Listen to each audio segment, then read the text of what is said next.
Dumidikit na ng imahe ni dating First Lady Imelda Marcos ang pagkahiling niya sa mga sapatos.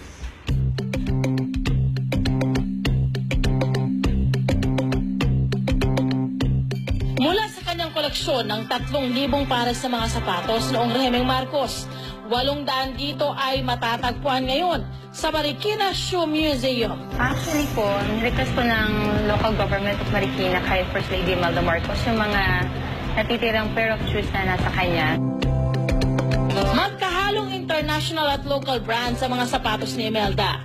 Nariyan ang Ferragamo, Givenchy, Chanel at Christian Dior. Mayroon din siyang mga sapatos na gawa ng local manufacturers sa Marikina.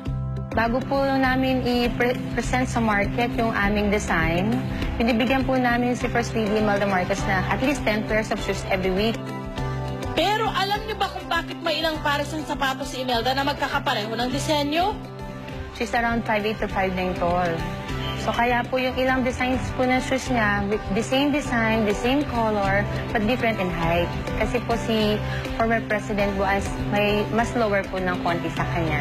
Ilang pares ng sapatos kaya meron ngayon si Ginang Imelda Marcos? Yan po ang ating aalamin sa pagpapatuloy ng panayam ni Maring Winnie kay former First Lady. Welcome back mga kapuso. Continue with the fun and games with Imelda Marcos. Pero yung inyong jewelry collection, di ba, you're very fond of jewels. Eh, noon eh... Because I'm fond of beauty. Kasi Pilipina ako. Oo. So, how much do you think is your jewelry collection worth? I do not know, but my jewelry collection is... they are historical because ang akin talagang layunin doon, mga Corona, mga Charlemagne, kung sino-sino pa ng mga hari. Kasi dadalhin ko talaga yan sa Cultural Center. Sapagkat ang ginawa for 425 years ng mga colonizer natin, they emptied everything, kinuha lahat. Wala tayong miski hasta ang mga museum natin, wala. Kaya, bumili ako ng napakaraming painting, napakaraming silver, napakaraming jewelry para sa bayan. Kasi sa bayan? Ang gagaling ng sa bayan yun. I mean, hindi naman ako makakagamit ng crown eh. 2 beses lang ako gumamit ng necklace nung ako yung First Lady. Nagtatayara kayo noon eh. Ha? Tayara. Hindi ako nagtatayara. Oh, naku, nakita ko kayo nakatayara kayo doon sa Libya. Di ba may picture yun? Hindi. Nagtayara kayo with Gaddafi? Hindi. No? Meron ako doon yung kuan. Nung sa tuwa nila, sinuutan ako nung sinign yung Tripoli Agreement, sinuutan ako ng mga 49 Muslim leaders ng bridal outfit na merong... Ayun, ang nakita kong picture. Yun, at saka nakakuan lahat. Pero hindi naman binigay sa akin yun. Pinasuot lang sa akin kasi daw ako bride ng 49 Muslim countries nung Tripoli Agreement. Sa tuwa nila sa akin. Talaga? Oh. Okay. But so you don't own a tayara? No.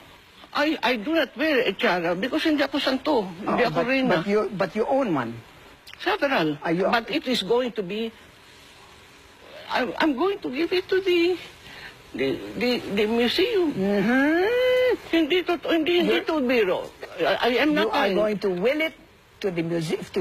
Yes, ma'am. Yes, ma'am. Yung mga paintings para sa tao yan. Yung mga silver. Imagine mga painting na mga gaganda. Pinagbili nila kasi hindi daw painted ng Pilipino. Personally, meron ba kayong paintings of your own that is with you now? Kung ano man ang meron akong painting sa akin ngayon, kasama yan sa kaso, nakalista yan sa kaso sa Amerika, libre na yan ng any criminal act sapagkat kasama yan sa kaso at I won the case of the century in New York.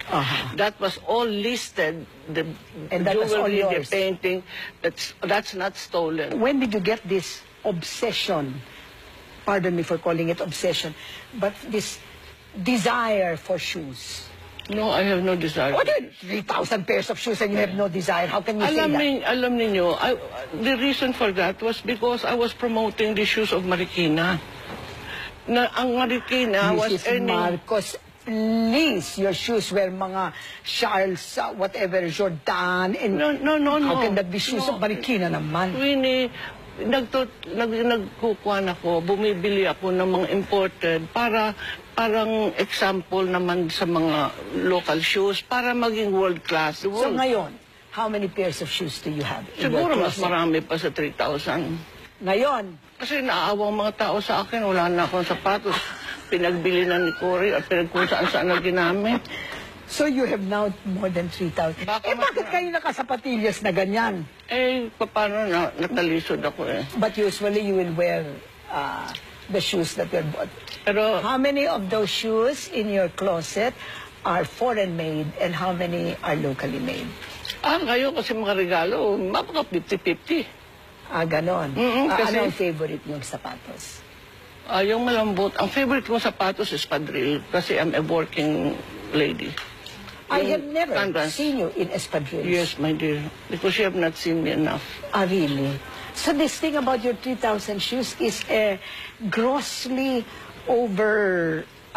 over-amplified, masyadong na-exaggerate. Pero na-exaggerate kasi gusto nila sirain ako. Pero hindi, naging plus para sa akin kasi when the world went to Imelda's closet to look for skeletons, they found no skeletons in Imelda's closet, but beautiful shoes made by beautiful Filipino people. So